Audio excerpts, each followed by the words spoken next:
सर्वेभ्यो नमो नमः। आज हम कर रहे हैं श्लेष अलंकार के जो उदाहरण बच गए थे वो। श्लेष अलंकार क्या है ये हमने लास्ट वीडियो में पढ़ा था, एक बार रिवाइज कर लेते हैं। श्लेष अलंकार, श्लेष का अर्थ होता है चिपकना, जहां पर एक शब्द के दो या उससे अधिक अर्थ चिपके हुए होते हैं वो श्लेष अलंकार होते हैं। जहां पर वाच्य के भेद होने पर भी एक साथ शब्द के उच्चारण का विषय हो तो वहां पर श्लिष्ट प्रतीत होता है, वो श्लेष अलंकार होता है। उसके 8 भेद होते हैं जिसमें से 4 भेद हम कर चुके हैं, वर्ण, पद, लिंग और वचन। ये 4 हमने कर लिए थे। 4 हमारे शेष रहते हैं, भाषा, प्रकृति, प्रत्यय और विभक्ति। ये 4 हम अब करेंगे। तो देख लेते हैं पहला भाषा का। भाषा श्लेष क्या होता है? भाषा श्लेष होता है जहां भाषा परिवर्तित हो जाए। जब भाषा को चेंज करेंगे तो उसके अर्थ में परिवर्तन आएगा। जो पहला उदाहरण है वो प्रकृत भाषा का है, प्राकृत का है। तो प्राकृत भाषा का जब प्रयोग होता है तो क्या उसका अर्थ निकलता है, और जब उसी को संस्कृत में ट्रांसलेट करते हैं तो उसका क्या अर्थ निकलता है। तो वहां पर वो भाषा चेंज होने से अर्थ में चेंज हो जाता है, तो वो हो गया भाषा श्लेष। देख लेते हैं उदाहरण क्या कहता है। महदेसुर संधम में तम अवसमासंगम आगम हरणे हर बहु शरणम तम चित्त मोहम अवसरु में सहसा। ये हमारा प्राकृत भाषा का उदाहरण। महादेव, ये गौरी, शिव की पत्नी जो गौरी है, पार्वती जो है, उनके प्रति अरदास की जा रही है, प्रार्थना की जा रही है, उनसे कहा जा रहा है। तो महादेव ये शब्द आया है गौरी के लिए। गौरी सुर संधम में, मेरे सुर संधम होता है बनाए रखो किसको, तम अव स्मासंगम आगम हरणे। आगम कहते हैं वेद को, वेद विद्या जो है, हरणे उसके उपार्जन में, उसको प्राप्त करने में। तो जो वेद विद्या है तम, उस वेद विद्या को जो प्राप्त करना है, वेद विद्या के उपार्जन में तम अवस्मासंगम, जो हमारा अनुराग है उसको, मेरे उस अनुराग को सुर संधम बनाए रखो। गौरी के प्रति जो प्रार्थना की गई है कि जो वेद विद्या में के प्रति जो हमारा अनुराग है कि हम उसको उपार्जन करते रहे, उसको बढ़ाते रहे, कुछ सीखते रहे, तो उसको बनाए रखो कि वो अनुराग हमारा बना रहे और हम सीखते जाएं। अगली लाइन में कह रहे हैं हर बहुशरणम तम। बहुशरणम होता है बहुत या प्रसिद्ध, तम उस चित्त मोहम, चित्त के मोह को, चित्त के अज्ञान को, अवसरु अवसर आने पर, अवसर पर, में मेरे सहसा अचानक, एकदम या तुरंत। तो ये क्या कह रहे हैं, हर लो, मिटा दो, हरण कर लो, कि मेरे जो चित्त में वो अज्ञान है उसको तुरंत हटा दो, उसका हरण कर लो। क्या प्रार्थना की जा रही है कि जो हमारा वेद विद्या के उपार्जन का जो अनुराग है उसको तो बनाए रखो, और जो चित्त का जो अज्ञान है उसको तुरंत ही हरण कर लो, दूर कर दो। ये प्रार्थना की गई। ये है प्राकृत भाषा। प्राकृत भाषा होती है तो ये अर्थ निकलते हैं शब्दों के, और जब इसको संस्कृत में बदल देते हैं तो क्या अर्थ निकलते हैं। मम देहि रसम धर्मे तमो वशाम आशाम गमात हर नह हर वधु शरणम त्वम चित्त मोहो अपसरतुम में सहसा। ये इसका संस्कृत ट्रांसलेशन है। अब ये क्या हिंदी करेगा, मम देहि रसम धर्मे, धर्म में रस को, मम देहि मुझे दो, यानी कि धर्म के प्रति जो रस है, जो आनंद है, या मेरा जो अनुराग है उसको मुझे दो, यानी कि धर्म के प्रति मेरा अनुराग बना रहे। तमो वशाम आशाम गम आगमात हरा न हमारा हर हरण कर लो किसको, गम आगम, गम गमन करना, आगम आना, यानी कि मरना और जन्मना, जो जन्म लेना और मरना है, फिर पुनर्जन्म है, जो ये संसार की रीत बनी हुई है, इस संसार की जो ये रीत है, इससे तमो वशाम, उस वश में की हुई आशा को, तम क्या है, अंधकार या अज्ञान रूपी उस आशा को हरण कर लो। कि एक तो हमारे मन में, जो हमारे हृदय में क्या है, धर्म के प्रति जो अनुराग है वो दे दो कि हम धर्म के कार्य करें। दूसरा जो जन्म मरण का जो संसार की जो रीत है, इसके प्रति जो हमारा ज्ञान है, तम के वशीभूत हो गए हैं हम, उस आशा को हमसे दूर कर दो, यानी कि जन्म लेना या मरना ये वाली आशा ना रहे, मोक्ष की प्राप्ति हो जाए। हर वधु, हर की वधु, हर क्या है, शिव की वधु पार्वती या गौरी, हर वधु शरणम त्वम, तुम्हारी शरण में है। प्रार्थना वही गौरी से की जा रही है कि तुम्हारी शरण में है। चित्त मोह अपसर तुम में सहसा, सहसा वही तुरंत, में मेरा। चित्त मोहम, चित्त के मोह को, चित्त के अज्ञान को, अपसर तुम, हरण कर दो, दूर कर दो।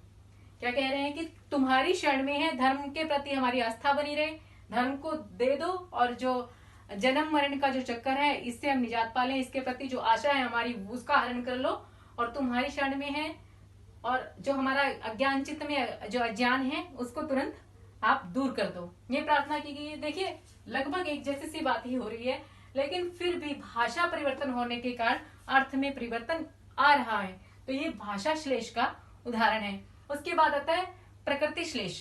प्रकृति जो मूल रूप होता है, जैसे हम धातु की बात करें तो वहां पे एक मूल रूप होता है, जैसे पठ है, उसके साथ टिप पड़ता लगा, पठती बन गया, तो पठ क्या है, वो मूल रूप है, उसको प्रकृति कहते हैं, जिसको हम धातु भी कहते हैं। इसका उदाहरण है अयम सर्वाणि शास्त्राणि हृदि जेषु च वक्ष्यति सामर्थ्य कृद्ध मित्राणाम च निरपात्मजः।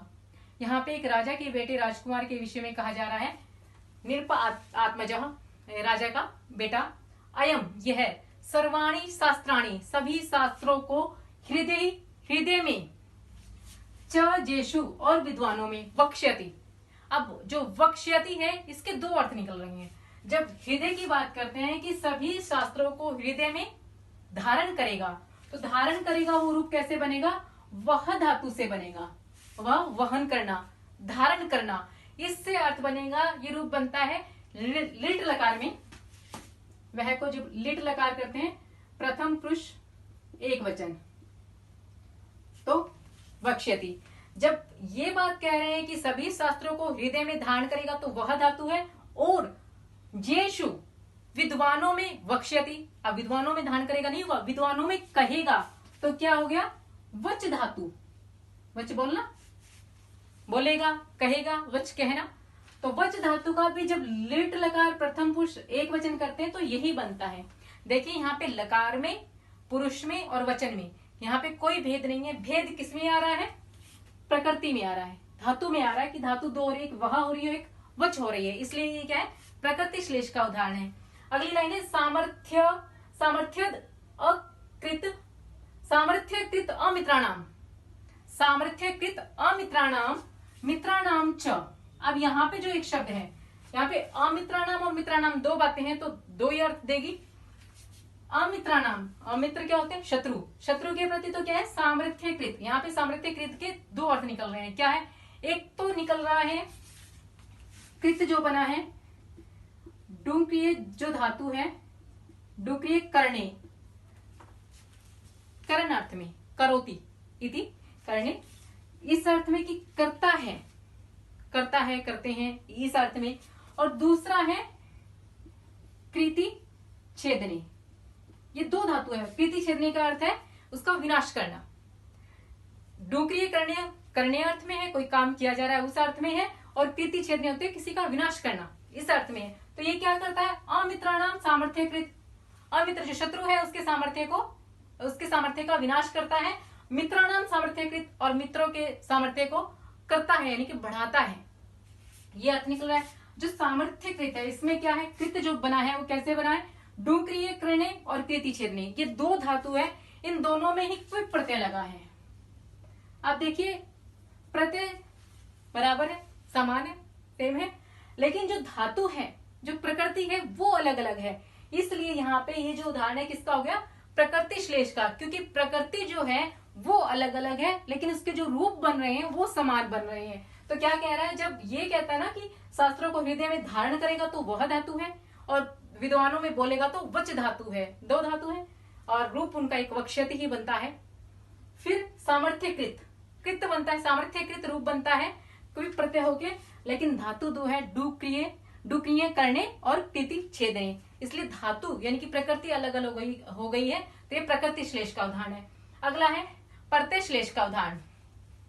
इसमें क्या हुआ कि प्रत्यय अलग अलग हो जाएंगे। रजनी रमण मौले पाद पदम अवलोक क्षण समय प्राप्त पूर्व संपत सहस्रम परमथ निवह मध्य जातु चित्त त्वत् प्रसादात अहम उचित रुचि ही स्यान नंदिता सा तथा में। ये क्या कह रहे हैं? ये शिव के प्रति स्तुति की गई है। रजनी रमण मोलई, शिव के लिए, शिव के पाद पदम अवलोक क्षण समय, कि शिव के चरणों को देखते हुए उस क्षण में प्राप्त अपूर्व संपत सहस्रम, कि अपूर्व आनंद जो प्राप्त होता है उसको करते हुए परमथ निवह मध्य, परमथ जो गण है उनका समूह, उस समूह के मध्य में, उनके बीच में जातुचित, जातुचित होता है कभी, कभी त्वत्त प्रसादात, तुम्हारे प्रसाद से, तुम्हारी कृपा से, ये शिव को कह रहे हैं कि आपकी कृपा से ही अहम, मैं, उचित, उचित रुचि ही, आनंद, अनुराग, कि उन गणों के मध्य में मैं भी उचित अनुराग से युक्त स्यात नंदिता। अब यहाँ पे जो ये शब्द है स्यात नंदिता, इसके अर्थ अलग अलग निकलते हैं। यहाँ पे जब संधि विच्छेद करते हैं, एक बनता है श्याम नंदिता और एक बनता है स्यात नंदिता। जब ये कह रहे हैं ना अहम उचित रुचि नंदिता, तो श्याम, अहम के साथ श्याम उत्तम पुरुष में चला जाएगा। ये उत्तम पुरुष एक वचन, ये वाला बनेगा कि मैं भी आनंद वाला हो जाऊं। और दूसरी जब बात करता है कि सा तथा में मेरे लिए, तथा वैसे ही सा नंदिता सयात, नंदिता वो जो नंदीगण है उनके लिए, कि जो नंदी का पद है सयात, वो पद हो जाए, मेरे लिए वैसा पद हो जाए। जब ये बात करते हैं स्यात नंदिता, नंदी पद की जब बात हो रही है तो वो पद हो जाए, तो ये प्रथम पुरुष में चला जाएगा। प्रथम पुरुष एक वचन, विधिलिंग लकार। और जब इसकी बात करते हैं श्याम की, तो ये उत्तम पुरुष में चला जाता है। उत्तम पुरुष एक वचन। जब कहते हैं कि मैं आनंद से युक्त हो जाऊं, अहम के साथ लगाएंगे तो क्या आएगा? श्याम। और जब बात करते हैं कि नंदी पद, मेरे लिए नंदी पद हो जाए, तो स्यात। यहाँ पे क्या है, जो प्रत्यय है उनकी बात हो रही है, एक श्याम है और एक स्यात है। ये उत्तम पुरुष है, ये प्रथम पुरुष है, ये भेद है। दूसरा, जब नंदिता शब्द की हम बात करें तो वो कैसे बना है, उसमें कौन कौन से प्रत्यय लगे हैं। अब यहाँ देखिए, जब हम पहले वाला उदाहरण कर रहे थे वहां पे क्या था, प्रत्यय एक ही लगा हुआ था लेकिन धातु अलग अलग थी, प्रकृति अलग थी। यहाँ पे क्या है, धातु सेम है, अस धातु है, लेकिन इसके प्रत्यय जो है वो बदल गए हैं। एक उत्तम पुरुष में आ रहा है, एक प्रथम पुरुष में आ रहा है। और जो नंदिता शब्द है, जब श्याम नंदिता ये वाला करते हैं तो ये होता है नंद कहा, इसमें त्रिच प्रत्यय लगा है, कृत प्रत्यय है त्रिच। और जब बात करते हैं नंदिता इसकी, तो इसमें तद्धित का तल प्रत्यय लगा है। तल प्रत्यय लगाते हैं तो बचता है स्त्रीलिंग वाला फीलिंग जो आती है वो होता है। तो ये क्या है, प्रत्यय अलग अलग हो गए हैं इसमें। जब श्याम नंदिता करते हैं तो उत्तम पुरुष में चला जाता है, स्यात नंदिता करते हैं तो प्रथम पुरुष में चला जाता है। और नंदिता शब्द में भी जब श्याम नंदिता वाला ये वाला भाव लेते हैं कि मैं आनंद वाला हो जाऊं, तो ये जो नंदिता शब्द है ये नंदक वाला है, नंदक का भाव। इसमें क्या है, इसमें कृत प्रत्यय का त्रिच प्रत्यय लगा है। और जब ये नंदिता करते हैं तो इसमें तद्धित का तल प्रत्यय लगा हुआ है। तो ये यहाँ पे प्रत्यय बदल गए हैं, इसलिए ये प्रत्यय श्लेष का उदाहरण है। आगे आता है विभक्ति श्लेष। वैसे तो विभक्ति प्रत्यय को ही कहते हैं जो पीछे लगते हैं, लेकिन उसमें विशेष शामिल होता है जब तिप और सुप की बात करते हैं, तो इसमें शामिल किया जा सकता था, लेकिन थोड़ा और ज्यादा चमत्कार उत्पन्न हो जाए इसलिए इसका एक अलग उदाहरण लिया गया है। देखते हैं क्या है। सर्वस्वम हर सर्वस्य त्वम भवच्छेद तत्परः नयोपकार सामुख्यम आयासी तनुवर्तनम। अब ये क्या कहता है, दो अर्थ देगा। सर्वस्वम हर, हर एक अर्थ लेते हैं शिव के लिए, हर सर्वस्वम सर्वस्य, त्वम तुम सभी के सब कुछ हो। शिव के लिए कहा जा रहा है कि तुम सबके सब कुछ हो। भव छेद तत्परः, भव होता है जो भवसागर या संसार है, और इसमें जो दुख सुख जो हमारे हैं, इस दुखों का नाश करने वाले भव छेद तत्परा, इस भव के जो दुख का नाश करने वाले हो, शिव के लिए आ रहा है ये। नया उपकार सामुख्यम आयासी तनुवर्तनम, तनुवर्तनम शरीर का व्यवहार, शरीर का अवतार, सामुख्यम आयासी धारण करते हो किसके लिए? नया उपकार, नया होता है नीति, उपकार उपकार करने के लिए अर्थात कल्याण के लिए, तो नीति और कल्याण के लिए तुम शरीर को धारण करते हो। ये शिव के पक्ष में बात हो रही है। और दूसरी बात, कोई वो है राजा का बेटा को, कुछ भी को, जो युद्ध कर रहा है, जो किसी का कुछ भी हरण कर लेता है, किसी को मार देता है, उनका धन आदि लूट लेता है, उनके लिए कहा जा रहा है सर्वस्वम हर सर्वस्व त्वम, तुम सर्वस्व, सबका, सर्वस्वम हर, सबका सब कुछ हर लो, भवत छेद तत्पर, और केवल हरने तक सीमित नहीं रहना, अभी उनका धन आदि लूट लिया वहां तक नहीं रहना, फिर क्या करना है? भवा हो जाओ, क्या कर दो? छेद तत्पर, छेदन कर दो उनका छेदन करने में तत्पर हो जाओ, अर्थात उनका गला काटने में भी तत्पर हो जाओ। केवल उनकी धन संपत्ति आदि लूट के उन्हें छोड़ना नहीं है, बल्कि उनका गला काटना है, उतने तत्पर भवा हो जाओ। नया उपकार सामुख्यम आयासी, सामुख्यम उपकार, सामुख्यम नया उपकार, सामुख्यम के प्रति, उनके प्रति उपकार, नया उपकार नहीं करना, उनके प्रति उपकार नहीं करना। आयासी वर्तनम तनु, वर्तनम व्यवहार वाला हो जाओ। कैसे? आयासी, उनको बस मारने काटने वाला जो व्यवहार होता है वैसे वाले व्यवहार वाले तुम हो जाओ, पीड़ा देने वाला, आयासी पीड़ा देने वाले व्यवहार वाले तुम हो जाओ। अब दो बातें कही जा रही है, एक में जब शिव की स्तुति हो रही है तब तो क्या कह रहे हैं कि तुम सबके सब कुछ हो और भव से पार करने वाले हो, नीति और उपकार के लिए शरीर को धारण करते हो। दूसरी ओर क्या कहा जाता है कि तुम सबका सब कुछ छीन लो, उस गले को काटने पे तत्पर हो जाओ और उपकार किसी का भी नहीं करना और पीड़ा देने वाले तुम बन जाओ। तो यहाँ पे जो ये हर शब्द है और भव शब्द है, ये कैसा है? जब हम विभक्ति की बात करें तो विभक्ति क्या होती है? जैसे राम के साथ हमने सु लगाया और पठ के साथ तिप लगाया, ये दोनों ही विभक्ति कहलाती है। राम के साथ सु लगाते हैं तो रामः बनता है, पठ के साथ तिप लगाते हैं तो पठती बनता है। ये क्या है? दोनों ही विभक्ति है। इसमें जब रूप बनेगा ये सुबंत कहलाएगा, इसमें जो बनेगा वो तिंगंत कहलाएगा। अब देखिए, जब हर और भव की बात कर रहे हैं, जब शिव के लिए प्रयुक्त हुए हैं तो ये शिव के संबोधन के लिए, दोनों ही संबोधन के लिए हैं। इसमें सुपादी प्रत्यय लगे हुए हैं। और जब हम इसकी बात करते हैं, दूसरे पक्ष में जब बात करते हैं तो ये क्या कहता है? लोट लकार का मध्यम पुरुष कहलाता है। तो यहाँ पे ये क्या है? ये तिंगंत वाला प्रत्यय लगा हुआ है, तिप प्रत्यय लगा हुआ है। जब शिव की बात करते हैं तो ये सुपादी प्रत्यय लगे हुए हैं संबोधन का, और जब दूसरे पक्ष में बात करते हैं तो ये लोट लकार का मध्यम पुरुष अर्थात तिप आदि प्रत्यय लगे हुए हैं। तो यहाँ पर ये विभक्ति जो है ये बदल जाती है, इन्हीं में परिवर्तन हो जाता है। तो ये विभक्ति श्लेष का उदाहरण है। तो ये हमारे टोटल जो श्लेष अलंकार थे उनके उदाहरण हो गए हैं। आज हमने ये 4 उदाहरण किए हैं और 4 हम पहले कर चुके हैं। तो ये हमारा श्लेष अलंकार पूरा हो गया है। धन्यवाद।